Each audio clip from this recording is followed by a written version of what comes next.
আপনারা যদি পূজাটাকে কি যে আসলে কতটা আনন্দদায়ক বুঝতে চান, তাহলে এই যে সুন্দরী হাট দিনাজপুর যেখানে আয়োজনটা করা হয়েছে, এখানে আসেন, তাহলে বুঝতে পারবেন আসলে দুর্গাপূজাটা কি এবং কত মানুষের সমাগম এখানে। সবাইকে দুর্গাপূজার নবমীর শুভেচ্ছা। আজকে নবমী, দুর্গা মা, এবার আমি কিন্তু বলতে আসছি, তোমার যদি তোমার যদি আশীর্বাদ থাকে, সামনেবার আমি বউ নিয়ে দুর্গাপূজা দেখতে আসবো। শুধু আশীর্বাদ করবেন।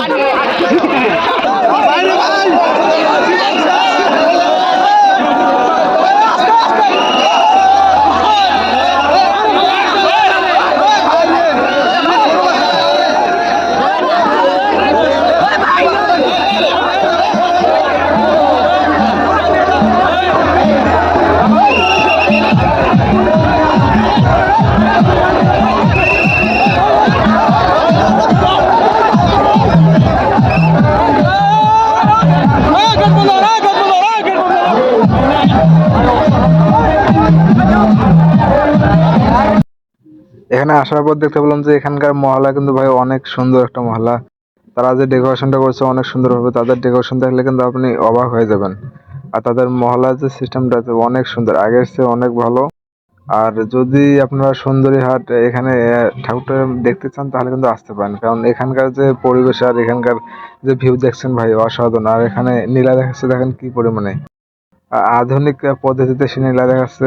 দেখেন কিরকম করে, এই দেখেন এখানে অটোমেটিকলি নীলার কার্য পরিচালনা হচ্ছে। আপনার চাইলে কিন্তু এখানে এসে সুন্দরভাবে উপভোগ করতে পারেন। তো সব সময়ের জন্য এটা থাকবে, দিন রাত সব সময়ের জন্য নীলা দেখানো হয়। তো আপনাদের যদি ভালো লাগে তাহলে ভিডিওটা লাইক করুন, শেয়ার করুন। আর হ্যাঁ, এটা কিন্তু সুন্দর, এটা এবার সর্বপ্রথম। এরাই কিন্তু অনেক জায়গায় অনেক ভাইরাল ঠাকুর দেখছেন, কিন্তু সুন্দর হাট এবার প্রথম। তো ভিডিওটা ভালো লাগলে লাইক করুন, শেয়ার তো অবশ্যই করবেন। আর আমার জন্য একটা রিকোয়েস্ট যে আমার চ্যানেলটাকে সাবস্ক্রাইব করে দেবেন।